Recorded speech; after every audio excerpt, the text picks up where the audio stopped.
নমস্কার, আপনারা দেখছেন জেলা বার্তা। আপনাদের সঙ্গে আমি শান্তিপ্রিয়া। সুষ্ঠুভাবে মাধ্যমিক পরীক্ষা হচ্ছে সিউড়িতে। 2025-এর মাধ্যমিক পরীক্ষা শুরু হয়েছে গত 10ই ফেব্রুয়ারি। সারা রাজ্যের সঙ্গে জেলা সদর সিউড়িতেও শুরু হয়েছে এই পরীক্ষা। প্রথম দিন বাংলা ও দ্বিতীয় দিনে ইংরেজি পরীক্ষার পরে আজ 15ই ফেব্রুয়ারিতে হলো গণিত পরীক্ষা। এখনও পর্যন্ত সুষ্ঠুভাবেই পরীক্ষা হচ্ছে সিউড়ির বিভিন্ন কেন্দ্রে। আজ সিউড়িতে করিদ্ধা বিদ্যানিকেতন উচ্চ বিদ্যালয়ে পরীক্ষা শেষে ছাত্রছাত্রী, অভিভাবিকা এবং গোবিন্দপুর হাই স্কুলের ভারপ্রাপ্ত শিক্ষক জানালেন, স্কুলের সামগ্রিক সহযোগিতায় ছাত্রছাত্রীদের পরীক্ষা ভালো হচ্ছে।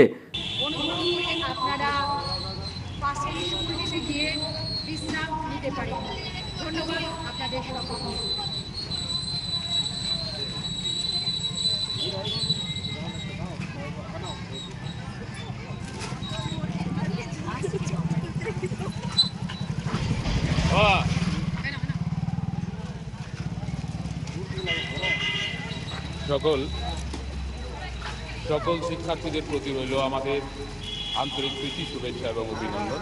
যে সকল অভিভাবক এবং অভিভাবিকারা এসছেন, আমাদের পাশের যে সৎসঙ্গ প্রাইমারি স্কুল আছে সেখানে আপনাদের বসার এবং বিশ্রামের সুব্যবস্থা করা আছে। আপনারা চাইলে সেখানে যেতে পারেন।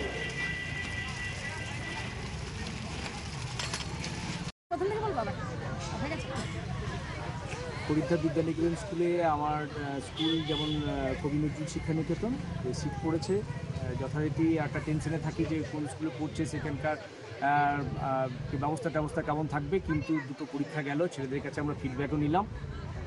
খুবই সুষ্ঠুভাবে পরীক্ষা চলছে, তারা একদম খুব শান্ত পরিবেশে পরীক্ষা দিতে পারছে। এই জন্য অবশ্যই এই বিদ্যালয়ের যিনি ভারপ্রাপ্তের দায়িত্বে আছেন এবং তার সঙ্গে সঙ্গে স্কুলের সমস্ত শিক্ষক। মোহাম্মদ আমিন নাশিদ ও পতিত পাবন বৈরাগ্যের রিপোর্ট, ভয় টিভি, সিউড়ি।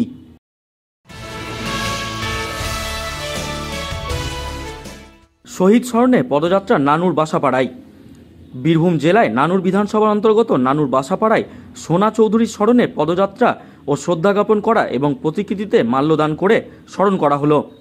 এই কর্মসূচিতে উপস্থিত ছিলেন বীরভূম জেলা পরিষদের সভাধিপতি কাজল শেখ, নানুরের বিধায়ক বিধান মাঝি, সোনা চৌধুরীর ছেলে বাপ্পা চৌধুরী, সুব্রত ভট্টাচার্য সহ অন্যান্য তৃণমূলের নেতাকর্মীরা।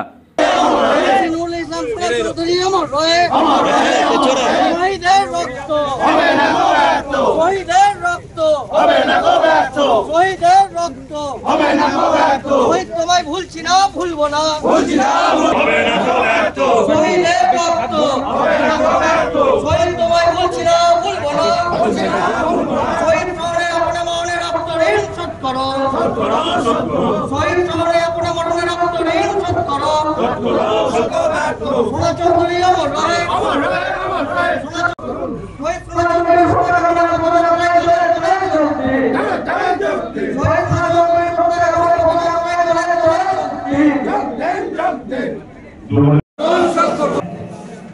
শহীদ সোনা চৌধুরী প্রতিকৃতিতে মাল্যদান করবেন বীরভূম জেলার সভাধিপতি কাজল শেখ মহাশয়।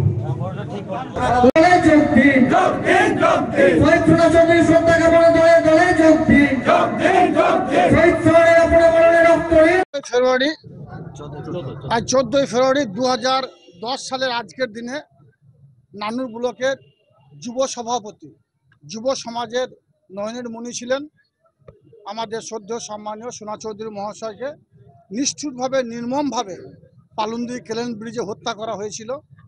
তারই প্রতিবাদে আজকে একটা শোভাযাত্রা এবং তার মাল্যদান করা হলো। এখানকার বিধায়ক থেকে শুরু করে ব্লক প্রেসিডেন্ট শুরু করে তার পরিবারের সকল সদস্যরা এবং আমরা যারা মামাটি মানুষের সৈনিক, আমরা সকলের সমবেত ছিলাম। কাজী আমিরুল ইসলামের রিপোর্ট, ভয় টিভি, নানুর। নিয়ে নিচ্ছে একটি ছোট্ট বিরতি। ফিরে আসছি বিরতির পর। সঙ্গে থাকুন ভয়ের সঙ্গে নির্ভয়ে। সিউড়িতে অত্যাধুনিক চিকিৎসা পরিষেবা নিয়ে এলো সৃজন পলিক্লিনিক। ওষুধের দোকান সহ অত্যাধুনিক মানের প্যাথোল্যাব, কম্পিউটার তথা অত্যাধুনিক মেশিনে রক্ত, মল, মূত্র ও থাইরয়েড পরীক্ষার সঙ্গে এখানে রয়েছে বিশিষ্ট চিকিৎসকদের বসার চেম্বার। রোগীদের স্বাচ্ছন্দ্যের কথা ভেবে সম্পূর্ণরূপে এসি নিয়ন্ত্রিত সৃজন পলিক্লিনিকে রয়েছে বসার সুবন্দোবস্ত, বিশুদ্ধ পানীয় জল ও টয়লেটের ব্যবস্থা। এখানে বসছেন সিউড়ি সদর হাসপাতালের বিশেষজ্ঞ চিকিৎসক সহ অন্যান্য শহর ও হাসপাতালের বিশিষ্ট চিকিৎসকরা। সৃজন পলিক্লিনিক ও প্যাথোল্যাব, সিউড়ি, বীরভূম। সিউড়ি সদর হাসপাতালের পাশে ফাঁড়ি ঘরের উল্টো দিকে। Mobile number 8373071019, 9474437713, 9434326822। ফিরে এলাম বিরতির পর। বসন্ত উৎসব নিয়ে উচ্চ পর্যায়ে বৈঠক বিশ্বভারতীতে। এবছরও দোলের দিন 14ই মার্চ শান্তিনিকেতনে বসন্ত উৎসব করছে না বিশ্বভারতী কর্তৃপক্ষ। পরিবর্তে 11ই মার্চ দোলের আগেই বসন্ত উৎসব পালন করবে শান্তিনিকেতন। বিশ্বভারতী বিশ্ববিদ্যালয় কর্তৃপক্ষের উচ্চ পর্যায়ের বৈঠকের পর চূড়ান্ত সিদ্ধান্ত হয়। বিগত 5 বছর বসন্ত উৎসব হয়নি শান্তিনিকেতনে। চলতি বছর নিয়ে 6 বছর দোলের দিন বসন্ত উৎসব হচ্ছে না বিশ্বভারতীতে। সাংবাদিক বৈঠক করে জানালেন বিশ্বভারতী ভারপ্রাপ্ত জনসংযোগ আধিকারিক অতীক ঘোষ। বিজ্ঞপ্তি প্রকাশ করে ঢাকঢোল পিটিয়ে শুক্রবার বসন্ত উৎসব নিয়ে জরুরি বৈঠক করে বিশ্বভারতী কর্তৃপক্ষ। সেই মর্মে বিশ্ববিদ্যালয়ের নিজস্ব ওয়েবসাইটে প্রকাশ করা হয় বিজ্ঞপ্তিও। আজকে সমস্ত প্রিন্সিপালরা ছিলেন, সমস্ত ডিরেক্টররা ছিলেন, পাঠ্যভবন শিক্ষা সত্রের প্রিন্সিপালরাও ছিলেন, আর আধিকারিকরা ছিলেন। ভাইস চ্যান্সেলর নিজে, যিনি উপাচার্য আমাদের এখন, বিনয়বাবু, তিনি স্বয়ং ছিলেন, তিনি চেয়ার করেছেন মিটিং।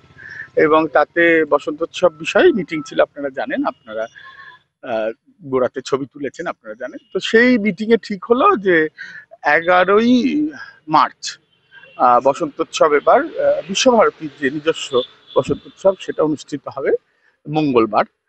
আর সেখানে গত বছর ঠিক যেভাবে হয়েছিল সেভাবেই হবে, অর্থাৎ বিশ্বভারতীর সাথে যুক্ত যারা তারাই এটায় অংশগ্রহণ করবেন, এটা সর্বসাধারণের জন্য হবে না।